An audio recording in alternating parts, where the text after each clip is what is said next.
கடவுளும் நீயும் ஒரு தாய் பிள்ளை இருவரும் தனி மறந்தானே.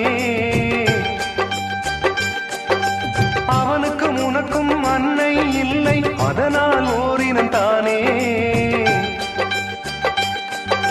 நதி என்றால் நுரையுண்டு, வாழ்வென்றால் குறையுண்டு. ஐப்பசி வந்தால் அடைமழை காலம், சிலராயுள் முழுதும் ஐப்பசி